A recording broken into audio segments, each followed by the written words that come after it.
कि संसार में जीवन कैसे जीना चाहिए। जीवन जीने का ढंग ना आए तो जीवन बहुत जटिल हो जाता है, और जीने की कला आ जाए तो जीवन बहुत सरल हो जाता है। कितने लोग जीने का तरीका नहीं मालूम है, अपनी जिंदगी से ही परेशान हो गए। कई बार आत्महत्या करने के लिए भी सोचते हैं कि मर जाऊं, क्या करूं। लेकिन मर भी जाओगे तो फिर जन्म होगा, तो फिर वही झंझट शुरू होगा। मरना कोई समाधान नहीं है, जीना ही समाधान है। तरीके से जीना सीखो। सत्संग हमको जीने का तरीका सिखाता है। कबीर साहब जिंदगी जीने के लिए 5 बातें बताते। आपा तजय हरि भजय नक्सिक तजय विकार, सब जीवन से निर्भय रहे साधु मता है सार। पहली बात साहब कहते हैं आपा छोड़िए। आपा का मतलब होता है कि मैं ही सब कुछ कर रहा हूँ। ऐसा जो मन के भीतर भाव है उसको खत्म कर दीजिए। जब मनुष्य सोचता है मैं ही करता हूँ तो उसके ऊपर ज़्यादा लोड भी आ जाता है, और जब सोचता है पूरे परिवार के लोग कुछ कुछ कर रहे हैं, मैं भी कर रहा हूँ उसी साथ में, तो उसका मन हल्का हो जाता है।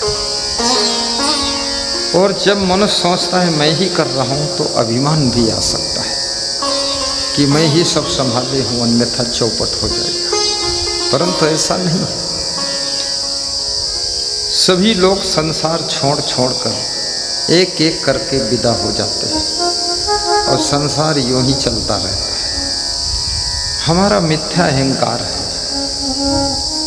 सभी आत्माएं जगत को छोड़ती हैं, परिवार छोड़ती हैं, घर छोड़ती हैं, शरीर छोड़ देती है। उसके पीछे आने वाली पीढ़ियां सब सिस्टम को संभालती है। सिस्टम में परिवर्तन थोड़ा हो जाता है। आप कुछ अलग ढंग से कर रहे थे, आपका बच्चा कुछ अलग ढंग से करेगा। सासू कुछ अलग ढंग से घर डील करती थी, लेकिन बहू थोड़ा अलग तरीके से घर संभालेगी। पुराने लोग गोबर से लीपते थे अपना घर द्वार, आजकल ऐसे चमचमाते हुए टाइल लगे हुए कि गोबर तो गोबर, धूल लगाना भी गलती माना जाएगा। चमक रही है फर्शें, चमक रही है दीवारें, और चमक रहे हैं सबके घर। युग परिवर्तन हुआ है।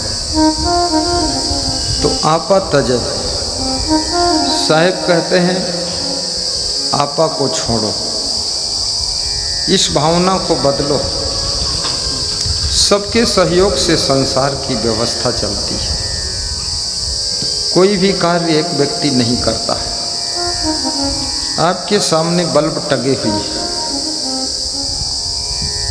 लेकिन लाइट नहीं है, तो आपके बल्ब बुझे हुए। बल्ब अकेला उजाला नहीं दे सकता है, उसके लिए इलेक्ट्रिक होना चाहिए, और इलेक्ट्रिक भी उजाला नहीं दे सकती, उसके लिए बल्ब भी होना चाहिए। और बल्ब और इलेक्ट्रिक दोनों हो, लेकिन बटन दबाने वाला भी होना चाहिए, तभी उजाला होगा। ऐसे ही संसार में सबके योगदान से ये दुनिया चलती है। किसी गांव में एक शिक्षक रहते थे। वो शिक्षक बहुत परेशान रहते थे। विद्यालय की भार प्रधानाचार्य थे, और घर का भी वजन उनके ऊपर था। घर में भी वो परेशान हो जाते थे। तो उनको किसी ने बताया तुम गुरु बना लो। गुरु बनाने से गुरु का ज्ञान सुनोगे तो धीरे धीरे हल्का हो जाएगा मन। तो गुरु बना लिया। गुरु बनाने के बाद भी उनका मन हल्का नहीं हुआ। तो उन्होंने गुरु से ही कहा कि गुरु तो बना लिया आपको, लेकिन मन हल्का नहीं हुआ। मन पर उतनी लोड है जितना पहले था, कुछ हल्का हुआ नहीं। तो गुरु ने कहा प्रवचन सुनते हो कि नहीं? बोले प्रवचन नहीं सुनता हूँ, केवल गुरु बनाया। तो गुरु ने कहा प्रवचन सुनो। प्रवचन सुनना शुरू किया। फिर 1 महीने बाद गुरु मिला। गुरु ने कहा अब क्या हाल है? बोले अब थोड़ा हल्का हुआ है। तो गुरु ने कहा अब थोड़ा ध्यान भी किया करो। ध्यान किया 1 महीने, 1 महीने बाद फिर गुरु का दर्शन हुआ। गुरु ने पूछा अब क्या स्थिति है? बोले अब थोड़ा और हल्का हो गया है, लेकिन पूरा हल्का नहीं हुआ, अभी भी लोड बहुत है, उलझन रहती है, टेंशन हो जाती है। क्या लोड है? अरे बोले ये लड़के सब मूर्ख हैं, कुछ नहीं कर पाएंगे। मेरी पत्नी वो तो बिल्कुल बैल है, बुद्धि नहीं उसके पास, और ये बहुएं सब आजकल की फैशनेबल, ये सब भूखों मर जाएंगी, मुझे ऐसा लग रहा है। तो गुरु ने कहा मेरे साथ थोड़े दिन के लिए तीर्थ यात्रा चलिए। गुरु की आज्ञा मानकर शिक्षक तीर्थ यात्रा चले गए। गुरु तीर्थ यात्रा में उनको ले गया। हरिद्वार, गंगोत्री, यमुनोत्री, गोमुख, राम झूला, लक्ष्मण झूला सब खूब दिखाया। झूलम झूला, खुल्लम खुल्ला, पहाड़, नदी, झरना। लेकिन उनको घर की याद आती थी। बोलते थे घर में क्या हुआ होगा? गुरु ने कहा वही है वही जो राम रचि रखा, को कर तर्क बढ़ावे शाखा। आप तो निश्चिंत रहो। तीर्थ यात्रा करते करते 6 महीने हो गए। बद्रीनाथ, केदारनाथ, बैजनाथ, रामेश्वरम नाथ, जगन्नाथ, पुष्कर तीर्थ, धीरे धीरे साल भर हो गया। गुरु ने कहा कि तुम अब द्वारिका तीर्थ में रहो, जब मैं लेने आऊँगा तभी आना। द्वारिका में एक आश्रम में उनको रख दिया। गुरु 2 साल तक लेने ही नहीं गया। गुरु लौट आया और गुरु जब शिक्षक जी के बच्चों से मिला, परिवार से मिला, उनके घर गया, घर के लोग सब गुरु जी को घेर कर खड़े हो गए। बोले गुरु जी हमारे पिताजी कहाँ हैं? उनकी पत्नी रोने लगी कि हमारा पति आपके साथ तीर्थ यात्रा गया था, वो कहाँ है? गुरु ने कहा दुख के साथ कहना पड़ रहा है, तुम्हारा पति तीर्थ के गंगा स्नान में डूबकर मर गया है।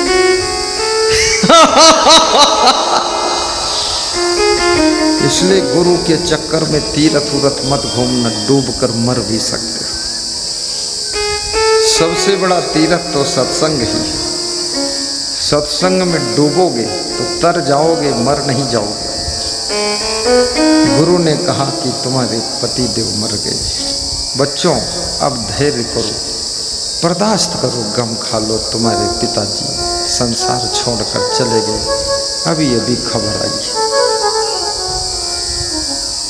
रोना धोना शुरू हो गया कि लाश भी नहीं देख पाए, अंतिम संस्कार भी नहीं कर पाए। ऐसे तीर्थ से क्या फायदा? ऐसे भगवान की भक्ति घर ही में कर लो, ठीक है।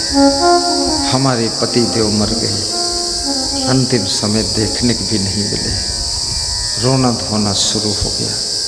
रिश्तेदारों में खबर फैल गई। इधर गुरु अपने आश्रम चला गया। गुरु फिर दूसरे दिन आया, देखा रोना धोना थोड़ा कम हुआ है। गुरु ने समझाया कि अब धैर्य रखो, हानि लाभ जीवन मरण जस अपजस विधियात। अब रोने से भी कोई फायदा नहीं है, क्योंकि जिनको जाना था वो तो चले ही गए। अब जिनको जीना है उनको कुछ करना पड़ेगा। तुम लोग अपना अपना काम संभालो। वो शिक्षक जी के 2 बच्चे थे, दोनों काम करना शुरू कर दिए, पढ़ना शुरू कर दिए, सुबह उठना शुरू कर दिया, मेहनत करना शुरू कर दिया। पढ़ने में मन लगाया तो जो बड़ा बच्चा था वो पढ़ करके डॉक्टर हो गया, MBBS क्रॉस किया। दूसरा बच्चा जो था वो पढ़ करके पटवारी बन गया। एक बहू आंगनबाड़ी में सर्विस पा गई और दूसरी बहू शिक्षिका बन गई। पुराना घर तोड़कर नया बना दिया, 2 मकान, कार भी ले आए, मोटरसाइकिल भी ले आए, सुख शांति से रहने लगे। अपने पिताजी का फोटो लगा दिया अपने अपने घर में, रोज देख लेते थे, थोड़ा रो लेते थे। धीरे धीरे 5 वर्ष बीत गए, 6 वर्ष बीत गए, 10 वर्ष बीत गए। गुरु घूमते घूमते द्वारिका पहुंचा और शिक्षक जी से बोला कि अब मैं तुमको लेने आया हूं, चलो। शिक्षक को अपने साथ प्रेम से लाकर जब घर में पहुंचाया तो घर के लोगों को आश्चर्य लगा कि ये तो मर गए थे, फिर कैसे जिंदा हो गए, भूत बन गए, क्या हुआ? थोड़ा लोग डरे भी। 10 साल के बाद देखा, स्त्री ने अपने पति को देखा, थोड़ा रंग रूप भी बदल गया। तीर्थों में कलर साफ हो जाता है। तीर्थों का पानी तुम्हारे ब्लड को भी शुद्ध करता है। डॉक्टरों का रिसर्च है कि गंगा जल अगर आप पीते हैं और गंगा जल में नहाते हो, गंगा जल में भोजन बनाकर खाते हैं और गंगा जल में हाथ मुंह धोते हैं तो आपके 95% बीमारियां नहीं हैं। लेकिन वो गंगा जल जो गंगोत्री से निकला है वहाँ पर, ये गंगा जल नहीं है। इस गंगा जल में गंदे नाले का जल भी मिक्स हो गया है।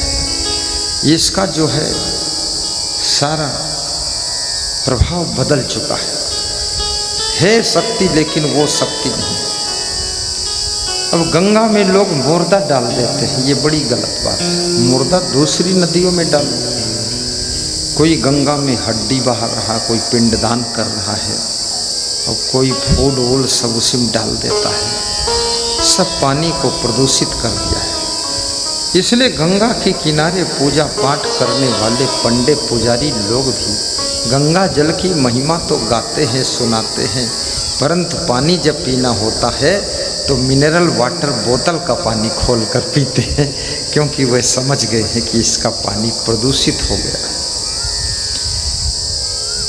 बहुत बड़े चिकित्सा विज्ञान ने रिसर्च किया है कि गंगोत्री के जल में जड़ी बूटियों का रस मिश्रित हुआ है, जिससे आपके चर्म रोग खत्म होंगे। मैं जब 2 महीने पिछले प्रयागराज के कुंभ मेला में रुका, गंगा के किनारे कैंप था, 2 महीने लगातार वहाँ रहने से शरीर का रंग साफ हो गया। हमारे संत आते थे, कहते थे गुरुजी रंग साफ हुआ, कारण क्या है? हमने कहा गंगा से पूछो, साफ कर दिया है। बोले मेरा कम साफ हुआ। हमने कहा तुम्हारे अंदर कुछ पाप होगा ज़्यादा। रंग साफ है, गंगा तेरा पानी अमृत है। गुरु के चरणामृत को गंगा जल की उपाधि दी गई है, जाह्नवी चरणोदकम। गंगा जल के समान गुरु का चरणामृत होता है, ऐसा शिव भगवान पार्वती जी को स्कंद पुराण में समझाते हैं। काशी क्षेत्रम निवासश्च, और जहाँ गुरु के चरण पड़ते हैं वो स्थान काशी तीर्थ जैसा पवित्र हो जाता है और वहाँ पर कोई भूत प्रेत अला बला नहीं रह जाती है।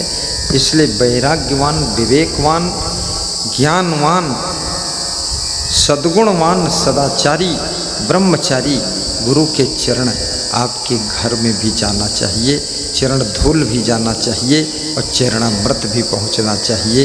तो आपके घर में बड़ी शांति आ सकती है, सुख समृद्धि भी आ सकती है। इसलिए बहुत से भक्त लोग गुरु को अपने घर ले जाते हैं और 1 घंटे पूजा करते हैं। आज कोमल यादव, मुलायम यादव अपने घर ले गए थे। कल श्री रमेश चंद्र जी अपने घर ले जाएंगे। लगभग 9:30 बजे उनके घर पर आगमन होगा। 11:30 बजे के करीब महान भक्त श्री कमलेश कुमार के घर पे आगमन होगा। खड़े हो जाओ 1 घंटा के लिए। और महान भक्त सफल कुमार गुप्ता कानपुर के निवासी, उनके घर पर भी लगभग 3 बजे के करीब आगमन होगा। फिर वहाँ के बाद जहाँ उन्नाव जिले में कार्यक्रम है अचलगंज या अचलगढ़ जो भी हो वहाँ पर पहुँचना होगा। चलते ही रहना है, जैसे गंगा चलती रहती है ऐसे गुरुदेव भी चलते रहते हैं। मुद मंगल में संत समाजू, जो जग जंगम तीर्थ राजू। तुलसीदास कहते हैं एक तो तीर्थ प्रयागराज है जिसकी महिमा तो है ही, लेकिन उस प्रयागराज से भी श्रेष्ठ तीर्थ है संत समाज तीर्थ है। संतों की सेवा तीर्थ है, संतों का दर्शन तीर्थ है, संतों का सत्संग तीर्थ की लहर है। इसलिए सत्संग भी सुनना चाहिए। आज हमारे पास में कौशाम्बी तिलहापुर मोड़ से शिवम कुंवर केसरवानी आए, बोले दर्शन की बहुत इच्छा थी, काफ़ी दिन से दर्शन नहीं हुए थे, 110 किलोमीटर से आया हूँ। दर्शन तुमको चुपके मार्गदर्शन भी दे देता है और आपकी जिंदगी को भी दर्शन के योग्य बना देता है, दर्शन के योग्य बना देता है। बोलिए सद्गुरु भगवान की जय। गुरु के चरण छूते छूते तुम्हारे आचरण इतने पवित्र हो जाते हैं कि तुम्हारे भी चरण छूने योग्य हो जाते हैं। इसलिए याद रखना, कभी कभी भक्त कहता है गुरुजी नहीं मिले, लेकिन गुरुजी के श्रेष्ठ भक्त मिल गए, सुरेंद्र केसरवानी जैसे मिल गए, तो इनके भी चरण छूकर हम आशीर्वाद ले लेंगे, हमारा काम बन जाएगा। कितने भक्त भी आशीर्वाद बांट देते थे। आशीर्वाद तब भी मिलता था, आज भी मिलता है। आशीर्वाद के लिए तुमको पात्र बनना पड़ेगा। पहले कृपा के पात्र बनिए, तब आपके ऊपर कृपा काम करेगी। अपनी श्रद्धा को बढ़ाइए, आस्था को बढ़ाइए, प्रसन्नता को बढ़ाइए, आशीर्वाद जरूर मिलेगा।